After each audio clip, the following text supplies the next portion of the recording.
जम्मू कश्मीर की तीन बड़ी खबरों पर करेंगे बात। और जम्मू कश्मीर की आज तीन बड़ी खबरों ने पूरा दिन भर चर्चा बटोरी, सुर्खियां बटोरी। तो आखिर जम्मू कश्मीर की तीन बड़ी खबरें क्या हैं?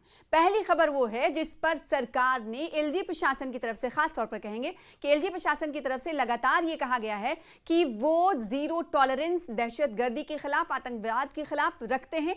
और जो एक तो बाहरी दुश्मन है उससे तो लड़ाई लड़ी जा रही है, लेकिन जो सिस्टम के अंदर दुश्मन है उनसे कैसे निपटा जाए, इसको लेकर एक व्यापक तौर पर कार्रवाई कहीं ना कहीं चलते हुए दिखाई दे रही है। और जम्मू कश्मीर में इस जिम्न में एलजी प्रशासन की तरफ से चाबुक चलाया जा रहा है। और माजी में भी आपने देखा होगा कि कई सारे सिस्टम में काम करने वाले मुलाजिमीन को बर्खास्त कर दिया गया। कई तो ऐसे थे जो पहले से ही जेल में थे और पता चला कि वो आतंकियों का सपोर्ट करते थे। तो आज भी ऐसी ही कार्रवाई देखने को मिली एलजी प्रशासन की तरफ से। एलजी ने दो जो मुलाजमीन थे और सरकारी कर्मचारी थे, सरकारी मुलाजमीन, उन्हें आतंकवाद और आतंकियों के सपोर्ट के इल्जाम में, आरोप नहीं बल्कि सबूत जो अब मिल गए हैं उसके आधार पर दो कर्मचारियों को, दो मुलाजमीन को बर्खास्त कर दिया गया है। और जो दोनों सरकारी मुलाजमीन थे वो अलग अलग विभाग में, महकमे में तैनात थे और कामकाज कर रहे थे। एक तो महकमे तालीम से ताल्लुक रख रहा था और दूसरा शिप हस्बेंड्री से ताल्लुक रख रहा था। इन दोनों के नाम क्या है और कहां के रहने वाले, इस वीडियो के जरिए आपको बताएंगे। जो तालीम यानी महकमे तालीम से जो जुड़ा हुआ उस्ताद था, मतलब टीचर था, उसका नाम खुर्शीद अहमद राथर बताया जा रहा है, जिसे बर्खास्त किया गया है। ये कुपवाड़ा का रहने वाला था, कुपवाड़ा के करना का रहने वाला था। और जो दूसरे की अब बर्खास्तगी हुई है, दूसरे मुलाजिम की, ये दरअसल शिप हस्बेंड्री महकमे में सहायक के पद पर तैनात था। ये भी कुपवाड़ा के केरन का रहने वाला था। पहले तो करना, और ये जो शिप हस्बेंड्री में तैनात था और सहायक के पद पर, जिसका नाम सईद अहमद खान था, जिसकी बर्खास्तगी की गई है, ये दरअसल कुपवाड़ा के केरन का रहने वाला था, जिसे बर्खास्त कर दिया गया है। इन दोनों के हवाले से पुख्ता सबूत मिले कि ये दोनों आतंकियों का सपोर्ट करते थे, आतंकियों को लॉजिस्टिक्स फराहम करते थे, जिस पर चाबुक चला। अब इन दोनों को सरकारी नौकरी से बर्खास्त कर दिया गया है, यानी अब ये मुलाजिम नहीं रहेंगे। पूरी मुकम्मल रिपोर्ट देखिए, हमारे नुमाइंदे याह्या सुल्तान बता रहे हैं। जम्मू कश्मीर के एलजी मनोज सिन्हा ने आज एक बड़ी कार्रवाई करते हुए दो सरकारी मुलाजमीन को नौकरी से बरतरफ कर दिया। यानी कि इस सिलसिले में आज बाज़ाब्ता तौर पर एक ऑर्डर इजरा हुआ है, जिसमें बताया गया है कि खुर्शीद अहमद, जो करना गबरा के रहने वाले हैं, वो महकमे तालीम में बतौर टीचर काम कर रहे थे, आज उसे नौकरी से बरतरफ किया गया। दूसरे सरकारी मुलाजमीन का ताल्लुक केरन इलाके से है, मोहम्मद सईद, जो शीप हस्बेंड्री में बतौर सरकारी मुलाजिम काम कर रहे थे, आज उससे भी नौकरी से बाज़ाब्ता तौर पर बरतरफ किया गया है। बताया जाता है कि इन दोनों पर इल्जाम है कि ये मिलिटेंसी को बढ़ावा देने की कोशिश में मुलविस थे और असला बारूद की तस्करी और मुनशियात की भी तस्करी में मुलविस थे, और बाज़ाब्ता तौर पर आज इन्हें नौकरी से बरतरफ किया गया। 2024 में इन दोनों लोगों की गिरफ्तारी अमल में लाई गई है। यानी कि एक जो खुर्शीद अहमद है वो सरकारी टीचर है और दूसरा वो शीप हस्बेंड्री में बतौर मुलाजिम काम कर रहा था। आज ये दोनों जेल में हैं। एलजी मनोज सिन्हा ने इस सिलसिले में एक बड़ी कार्रवाई करते हुए आज इन दोनों मुलाजमीन को नौकरी से बरतरफ कर दिया। इस सिलसिले में बाज़ाब्ता तौर पर एक ऑर्डर भी आज इजरा हुआ है और बताया जा रहा है कि ये मिलिटेंसी कार्रवाइयों को जन्म देने की कोशिश कर रहे थे। और खुर्शीद अहमद, जो टंगदार का रहने वाला है, उस पर यह भी इल्ज़ाम है कि वह मिलिटेंटों को पनाह दे रहा था और वहां से इस बार सप्लाई करने की कोशिश कर रहा था। यानी कि इसके राब्ते लाइन ऑफ कंट्रोल के उस पार माने जाते हैं। और इस सिलसिले में आज इस तरह की एक बड़ी कार्रवाई की गई। यानी कि दफ़ा 370 के एब्रोगेशन के बाद लगातार इस तरह की कार्रवाइयाँ अंजाम दी जा रही हैं। और जो भी लोग मिलिटेंसी को जन्म देने की कोशिश कर रहे हैं या मिलिटेंट कार्रवाइयों में शामिल हैं, यानी कि दहशतगर्द सरगर्मियों में मुलविस पाए जाते हैं, उनके खिलाफ सख्त कानूनी कार्रवाई की जा रही है। और आज इसी सिलसिले की कड़ी के बतौर आज एक बार फिर जम्मू कश्मीर के एलजी मनोज सिन्हा ने इस तरह की बड़ी कार्रवाई की। यानी कि इस तरह से एक साफ संदेश ये हो जाता है कि दहशतगर्द यानी कि मिलिटेंसी सरगर्मियों में मुलविस किसी भी शख्स को बख्शा नहीं जाएगा। जिसमें आज करना और केरन के दो सरकारी मुलाजमीन को नौकरी से बरतरफ किया गया, क्योंकि उन पे इल्ज़ाम है कि वो मिलिटेंसी को बढ़ावा देने की कोशिश और मिलिटेंटों को पनाह देने की कोशिश करते थे और मंशियात और असला बारूद की तस्करी में भी उन पे इल्ज़ाम है। और इस सिलसिले में आज बाज़ाब्ता तौर पर उन्हें सरकारी नौकरी से बरतरफ किया गया। यानी कि गबरा से ताल्लुक़ रखने वाले, गबरा करना से ताल्लुक़ रखने वाले खुर्शीद अहमद और जो टीचर के हैसियत से काम कर रहे थे महकमे तालीम में, और दूसरा जो शीप हस्बेंड्री में काम कर रहे थे, उसकी बरतरफी भी अमल में लाई गई। नेटवर्क 18 के लिए यहिया सुल्तान। जम्मू में उस वक्त हड़कंप मच गया जब ईडी की तरफ से ताबड़तोड़ छापेमारी की गई।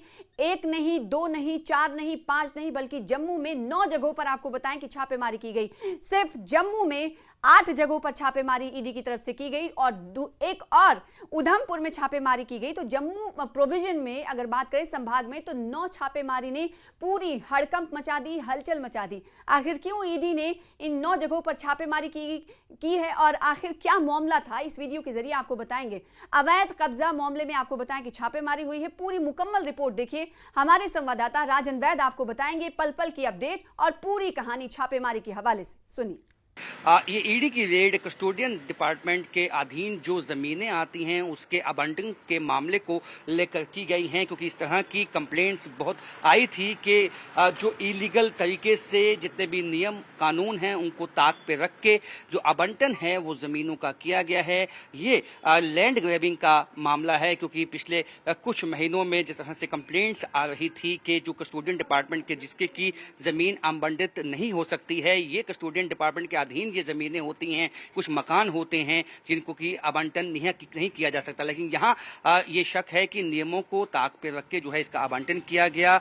और अब कौन लोग इसमें इन्वॉल्व हैं, चाहे वो डिपार्टमेंट के लोग हैं, चाहे वो कौन ऐसे लोग हैं जिनको फ़ायदा पहुंचाने की कोशिश जो है वो की गई। अब उन साक्ष्यों को, तथ्यों को ईडी जुटाएगी और फिर जो है इसमें मामले में आगे जो है इसकी जांच की जाएगी। क्योंकि जम्मू में पिछले कुछ सालों में जिस तरह से चाहे वो जेडीए की लैंड हो, चाहे वो यहाँ कस्टोडियन डिपार्टमेंट की लैंड हो, विभिन्न विभागों की जो लैंड है उसको ग्रैब किया गया। लैंड माफिया इसमें इन्वॉल्व है और विभागीय जो लोग हैं वो भी इसमें इन्वॉल्व हो सकते हैं, जिसकी जांच में ईडी जुट गई है। इससे पहले भी क्राइम ब्रांच की तरफ से कई जगह जो है रेड्स की गई थी इसी मामले में और जो साक्ष्य हैं वो जुटाए गए थे। लेकिन इसमें कुछ बड़े नाम भी हो सकते हैं और कौन कौन लोग इसमें इन्वॉल्व हैं और कब से ये आवंटन जो है वो कानून और नियमों को ताक पे रख के किया गया, अब सब जांच ईडी करेगी और इसके बाद बड़े खुलासे हो सकते हैं। कैमरामैन साबिर भट्ट के साथ राजन वैद, न्यूज़ 18 जम्मू। और तीसरी अहम खबर जम्मू कश्मीर से ये आई, खासकर श्रीनगर सचिवालय से ये आई कि उमर कैबिनेट ने एक अहम मीटिंग मुनक्किद की। इस मीटिंग की सदारत उमर अब्दुल्ला ने की थी और उमर अब्दुल्ला की सदारत में इस मीटिंग में कई अहम मुद्दों पर बातचीत हुई। कई अहम मुद्दों में सबसे अहम जो मुद्दा था, जो किश्तवाड़ और साथ ही साथ कठुआ में जो तबाही की तस्वीरें देखने को मिली और जो तबाह लोग थे यानी मुतासरीन थे, जो पीड़ित थे, उन्हें कैसे मदद पहुंचाई जाए, उन्हें कैसे रिहैबिलिटेट किया जाए, इसको लेकर मुअस्सिर खाका बनाया गया। और इसके अलावा इस मीटिंग में इस बात पर भी चर्चा की गई कि आने वाले दिनों में स्पेशल असेंबली का स्पेशल सेशन बुलाने के लिए एक लेटर लिखा जाएगा एलजी मनोज सिन्हा को, ताकि सितंबर में विधानसभा सत्र को बुलाया जा सके। इस पर बातचीत हुई। और तीसरी बात आपको बताएं कि इस वक्त मौजूदा वक्त में कैबिनेट सरकार काबीना में इस मुद्दे पर भी बातचीत हुई, जो लगातार नेशनल कॉन्फ्रेंस की तरफ से की जा रही। मौजूदा वक्त में दस्तखती मुहिम भी चलाई जा रही है। जी हाँ, स्टेटहुड के मुद्दे को कहीं पर भी एनसी सरकार अब छोड़ना नहीं चाह रही। कांग्रेस एक तरफ से अपना भूख हड़ताल चलाए जा रही थी, तो दूसरी तरफ कांग्रेस ने अलग अलग मुहिम चलाई और अब नेशनल कॉन्फ्रेंस ने दस्तखती मुहिम की शुरुआत की है।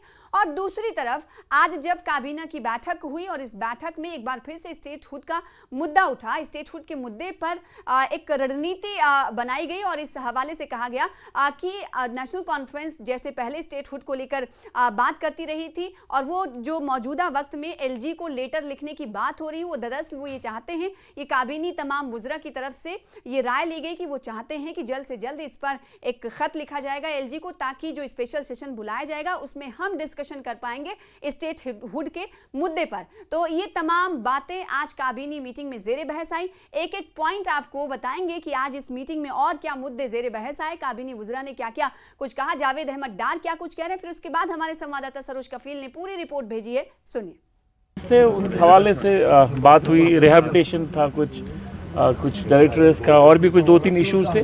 वो कैबिनेट में हो ही जाता है। जिस तरह से बिल्स पास हुई पार्लियामेंट में तो यह मसला चल रहा है, तो क्या स्टेटहुड पे कोई असर देखने देखिए वो जॉइंट पार्लियामेंट कमेटी को बिल्स गई है, अभी तो उस पर एग्जामिन जॉइंट पार्लियामेंट कमेटी जो एग्जामिन करेगी, उसके बाद जब कोई डिसीजन आ जाएगा तभी बात की जा सकती है। अपोजिशन पार्टीज की जो डिमांड थी कि कैबिनेट आज मीटिंग हुई है तो कम से कम असेंबली सेशन बुलाया जाए ताकि स्टेटहुड को लेकर मुश्तरका तौर पर रेजोल्यूशन पास करें। सेशन तो आने वाला है, अभी सितंबर में मेरे ख्याल से इलेक्शन स्टार्ट होने वाला है, उसकी अभी नोटिफिकेशन नहीं निकली है। मुझे लगता है कि सितंबर के या पहले या सेकेंड हफ्ते में जो है असेंबली सेशन लाजमी होना है। देखिए एग्रीकल्चर के हवाले से मैं कहूँ, एग्रीकल्चर बहुत हद तक अपने रिफॉर्म्स में पेशरफ कर चुका है और हमारी जो प्रायोरिटी है वो ये है कि इकोनॉमिक ग्रोथ जो है, खासकर रूरल एरियाज़ में जो एग्रीकल्चर के साथ मुंसलिक लोग हैं, उनकी इकॉनमी को जो हम बूस्ट करें by providing them better crops, उनकी यील्ड अच्छी हो। हॉर्टिकल्चर में उनको हम हाई डेंसिटी प्रोवाइड करते हैं, अच्छी वैरायटी एक्जॉटिक वैरायटीज़ प्रोवाइड करते हैं ताकि उनकी जो इकॉनमी है वो बूस्ट हो जाए। तो ये सब लोग तो कहते हैं स्टेटहुड, हर किसी का अपना अपना अंदाज़ है, लेकिन नेशनल कॉन्फ्रेंस अपने मौके पर खड़ी है और हम कहते हैं कि स्टेटहुड हमारा हक है, बर्थ राइट है, हमें इलीगली इसको छीना गया है।